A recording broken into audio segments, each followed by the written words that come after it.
Magandang gabi mga kaibigan, mga kapatid at mga kababayan. Sa pagpapatuloy po ng ating pagtalakay sa mahalagang isyu na may kaugnayan pa rin sa idiniklarang digmaan ng ating pamahalaan laban sa CPP, NPA, NDF. Nabanggit po natin noong nakaraang gabi na maaari po ang Senado ay magpalabas ng isang desisyon na kung saan iproklama nila na ang Makabayan Black Congressmen ay walang kaugnayan sa CPP, NPA, NDF. O pwede rin pong sabihin na bagamat sila ay CPP, membro ng Communist Party of the Philippines, kung saan ito naman ay hindi krimen, ngunit wala pong sapat na ebidensya na magpapatunay na sila ay mga NPA. Kaya walang dahilan para irekomenda ng Senado na tanggalin bilang membro ng mababang kapulungan ng Kongreso ang mga nabanggit na Makabayan Congressmen. Bakit nasabi natin yan? Sapagkat sa pamamaraan nga po ng pagtatanong ni Senator Lacson, tila ang gusto niyang makuha mula sa mga testigo ay yung direct evidence na maglilink, mag-uugnay sa mga nabanggit na congressman bilang mga NPA, being approved beyond reasonable doubt to prove their linkage or their membership as an NPA. Ang problema po sa ganyang attitude or sa ganyang nature ng pagtatanong, the witnesses cannot provide such proof beyond reasonable doubt at the moment. So, kung iyan po ang pagbabasihan ng kanilang decision as to whether this Makabayan Black are connected or connected with the NPA, talagang ang resulta po ng kanilang magiging decision ay walang sala na lalabas ang mga congressman na ito. But to our minds, ang ibig sabihin po sa ating ano po ba ang ating paninindigan tungkol dito? Ang sinasabi po natin, that kind of evidence, proof beyond reasonable doubt, ay hindi po kailangan. Because that kind of evidence is only necessary to convict the accused in court criminally. Pero ito pong ginagawa sa Senado, this is administrative in character. Yung ebidensya na kailangan para matanggal ang isang public officer, ang kailangan lang po dyan is substantial evidence. Hindi po yung tinatawag natin proof beyond reasonable doubt. Ano po ang ibig sabihin nitong substantial evidence? Ang sabi ng korte, substantial evidence is such evidence which convince a reasonable mind without being biased that indeed the act alleged was committed, even if other equally reasonable mind think otherwise. So, ang ibig po sabihin nito, base doon sa mga ebidensya na inilatag po, which has already been laid down by this ex-rebel, sufficient na po para maniwala tayo, being reasonable man, without having any bias, that this congressman are indeed connected with the CPP, NPA, NDF. That even if they do not bear firearms, being cadres, sila yung nagdidirect sa mga NPA. And these legal fronts also are the conduit for recruitment of the NPA members, especially from the university belt. Hindi po maipapagkaila yan. Sabi nga natin, preponderantly, meaning by preponderance of evidence. Ano po ibig sabihin ng preponderance of evidence? Mas mababa ang kategory po nito kaysa proof beyond reasonable doubt. Pero mas mataas kaysa substantial evidence. Ang sinasabi po sa preponderant of evidence, kung yung dalawang panig naglatag ng parehong ebidensya, kung alin ang mas mabigat, iyon yung preponderant. So base sa ebidensya na inilatag ng Makabayan Black representatives at ng mga ex-rebel, maliwanag po na mas mabigat ang ebidensya ng mga ex-rebel na nagtuturo na ito ay dati namin makasama niyan. Yan ay talagang, kaya sila na yan dahil tinatrabaho namin yan. Bahagi yan ng programa ng CPP, NPA para mapabagsak ang gobyerno. So, samantalang ang inilatag ng mga Makabayan Black is mere denial, hindi totoo yan. Kung may ebidensya kayo, pumunta kayo sa korte. Doon yung patunayan yan, hindi wag dito. Because this is trial by publicity. Ilan naman ang sinasabi nila eh. Pero yung pamamaraan nga na pagtatanong ni Senator Lacson, as if the committees, the Senate committee investigating was a court, and that the proof that he wanted to extract from the witnesses, the ex-rebel, is proof beyond reasonable doubt. To prove that indeed this Makabayan Black congressmen are NPA, which is hard to prove at this point in time. Kaya marahil ang military hindi pa nagsasampa ng criminal cases against these people because the evidence so far is not yet sufficient to convict them criminally with the proof beyond reasonable doubt. Sapagkat pinag-aaralan nga nila ng husto at maraming abogado din ang samahan na magsasabi na itong dapat mong natin gawin para walang makitang linkage. So, yan po. Dahil dyan, masasabi natin most likely ang lalabas na decision ay is to pronounce na walang kasalanan itong Makabayan Black. Hindi totoo yung allegation against them. In that case po, lalakas pa ang mga komunista dito. Pwedeng ma-demoralize ang mga military. At ang sambayanan pwedeng makumbinsi na hindi totoo nga yung mga sinasabi ng mga ex-rebel na to. Kaya nga po tayo, sinasabi natin ito beforehand upang kung ganun man ang mangyari, alam na po natin. Kasi kung pagbabasihan po natin yung katotohanan talaga base sa mga testimonya ng mga ex-rebel, wala pong duda na talagang itong Makabayan Black ay mga komunista. And also, ang purpose po natin dito, anyway, bayan naman ang dapat na humatol dito. At bayan naman, mamamayan ang ating subject, ang ating concern.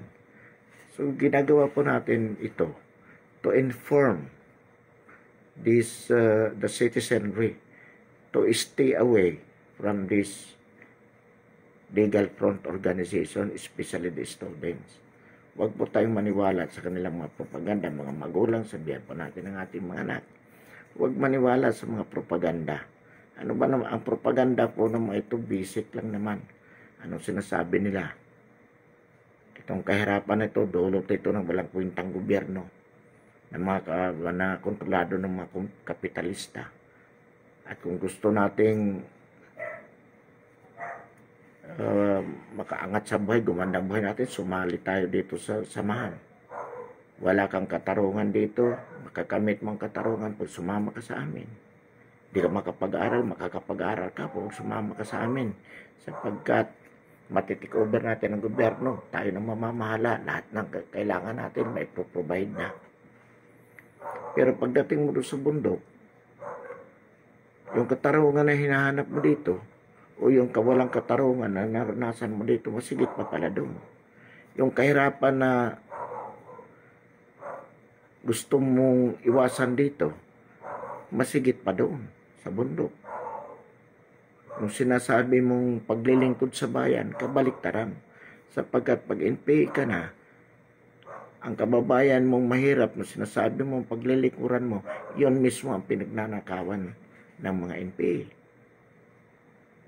Kakainin na lang nila, nanakawin mo pa, at hindi lang basta nakaw, robbery. Sapagkat ginagamitan ng pananakot at persa kung ayaw mo magkusa. So in other words, talagang dapat iwasan ito. Ano man ang maging lalabas na desisyon ng Senado, ano man ang lalabas na ang sinasabi ng ibang ahensya ng gobyerno, katulad ng Commission on Human Rights, na sinasabi na itong mga ginagawa ng military paglabag sa human rights, sa halip na suportahan ng ating military para wakasan na itong laban na ito. Yung mga membro senador nananawagan pa na yung nahuling NPA pawalan. Nahuli na nga, pinaghirapan ng mahuli. Ang laki ng ginastos ng gobyerno para mahuli lang. Pero the senators, some senators are demanding to release. Likewise, the Commission on Human Rights, under the guise of being humanitarian. Sinasabi na ang gobyerno, pag may napapatay ng mga NPA, sinasabi, hindi man NPA yan, human rights advocates lang yan. Binibintang agad sa military, wala namang ebidensya. Pero no, maaaring sila rin ang nagpapatay sa kanilang mga kasamahan. Anong purpose? To win sympathy, public sympathy. Galitin lalong sambayanan. Pangalawa, siraan ang gobyerno, ang military. Sasabihin si Duterte, ganyan. Mamamatay tao sa mga taong ipinaglalaban lang ang karapatan ng mga Pilipino. Tapos, sa international community, they are projecting that the president is gross violators of human rights. So, ang ibig po sabihin dito, ganun itong mga baluktot na politiko for their own personal interest. Sa halip na tulungan ng gobyerno na magkaisa tayo tulungan para magtapos na itong gera na to, pero protektahan pa nila ang CPP, NPA, hindi. Bakit? For their own personal convenience. Sapagkat pwede nilang magamit ang mga NPA bilang private army. Ipapatay yung kanilang kalaban, iharas yung kanilang kalaban. O kaya ayaw naman nilang maperwisyon itong mga terorista na ito. Kaya magpagkaibigan ka na lang. So this is very, very hard for us to end this war against the communists, against the CPP, NPA, NDA, if we have a lot of government officials that instead of cooperating, they are even joining at the other side. So ano pong gagawin natin? Una pa dito, total naman ang talaga nagiging biktima pa dito, sambayanan. So maging mulat po tayo, mga kababayan, sa katotohanan about the evil, about the atrocities, the injustices committed against the Filipino people by the CPP, NPA, NDA. Mga kabataan, maging mulat po kayo. kayong pag-asa ng bayan, yung katalinuhan nyo. Mag-isip kayo. Alam mo, ang mga sa totoo lang po, yung mga kabataan na sumasama dyan na matalino kuno, hindi totoo matalino yan. Yan ay mga magagaling nga sana. Ang problema, hindi marunong mag-isip, kaya nalilin lang. We had been through it. When we were in college, it was done to us, and yet we had not been convinced, sapagkat hindi mo naman kailangan umakyat sa bundok para makita mo yung magiging kamalian. Isipin na lang natin. So, at ito'y pinatunayan ng maraming pumasok doon at ngayon ay lumabas. Sabi nga nila, yung kahirapan na ipinangako na maiwasan, gusto nating iwasan dito sa lipunan, masigit pa doon. Yung sinasabi mo, paglilingkuran mo, na sambayanan, pinagnanakawan mo, pinapatay mo silang, inaapi mo. Yung katarungan, kawalang katarungan dito, masigit ang kawalang katarungan doon.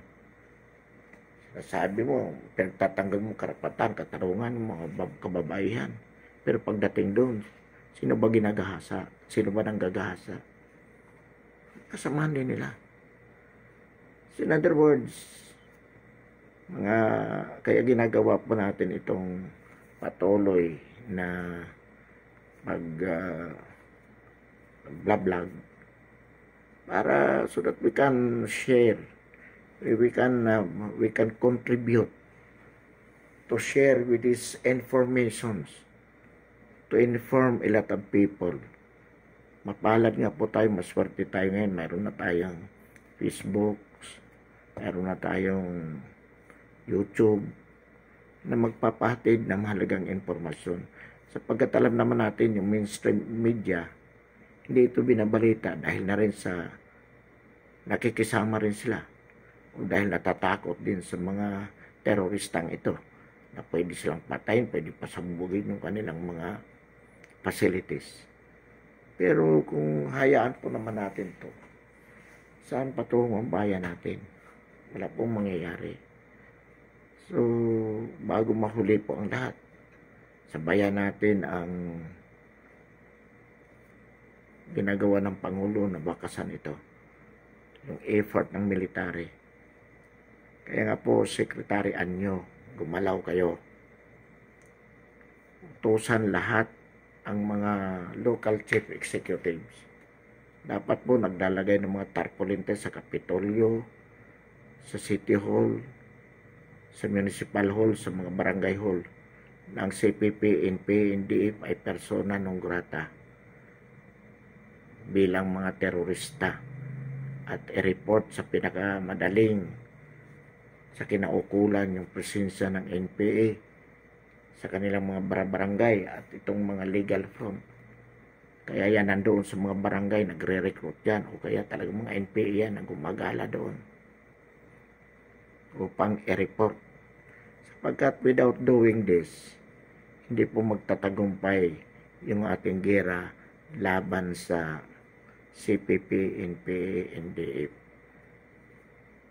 Equally important po ang the role of the local chief executives are equally important with that of the military. Ang laban natin dito, two fronts ito. Yung sa tinatawag nating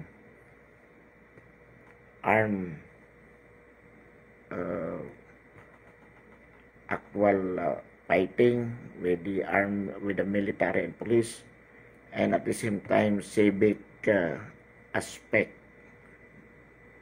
in terms of converting the local chief executives, the citizenry into a militia or citizens army. Hindi hawak ng armas, pero ang role nila is intelligence, magre-report sa mga military, sa kung may mga presence of the enemy in the respective community. Ang role ng mga local chief executive, number one also is to cut off any possibility of supply financially in manpower from whatever sources. Dapat it should be policed by the local chief executives. Then secondly, yung peace negotiator in terms of convincing the NPA, CPP, NPA, NDF to lay down their arms, to surrender in accordance with the guidelines issued by the NTF-ELCAC, with the issuance also by the President of the General Amnesty. So ito po ang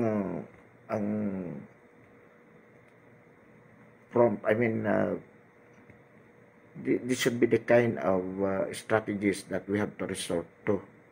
At dito, Secretary Anyo, trabaho mo to. Do it the soonest.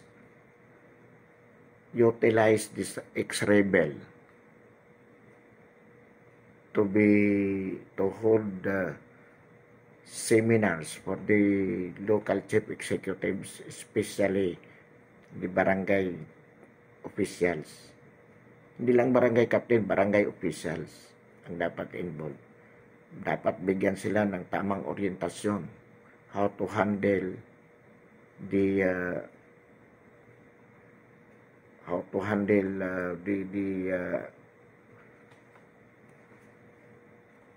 extraction of informations from the people, from the barangay constituents as to the presence of this NPA in the respective areas of jurisdiction. Tapos kung paano sila makikipag-usap in terms of negotiating for purposes of these people surrendering. So dapat mabigyan ng orientation at trabaho to ng NTF-ELCAC. Kasama itong ating utilize na po ninyo ang itong mga ex-rebel. Magagaling na informante ito tungkol sa mga about the evil of the CPP, NPA, NDF. Sila yung mga authoritative people to talk about this. Kasi karanasan nila to for a long time. So, we have to utilize them to inform the public, especially the barangay officials, the municipal, city officials, and the provincial officials, and the citizenry in general. Kailangan po natin. At Secretary Anyo, malaki ang responsibilidad mo to. Tungkulin mo to para ma-mobilize ang mga local chief executives. Yung sa military aspect naman, mag-usap kayo ni Secretary Lorenzana with Secretary Esperon. Concern nyo po yan. Ngayon itong si Velasco, pero may rumors na papalitan ito. Sana nga ito si Velasco kasi mukhang CPP, NPA din ito eh. Or kung hindi man, bahagang buntot ito. Ayaw gumalaw. Kapal ng mukha. Ang tagal ng dominated ng public about this issue. Hindi man lang magpa-imbestiga kung totoo ba to. Ng mga membro niya na ang mababang kapulungan ay napasok na pala ng mga CPP, NPA. Kapal ng mga duwag kasi. Baka naman talaga NPA na rin to. Kaya sana nga, we hope na mapalitan ito. May sinasabi sila na si Congressman Marcolita, well, we believe in this man Mukhang well-meaning tong tao na to. And we hope, we pray to God na mapalitan nga ito. Si Velasco walang kwenta to. Walang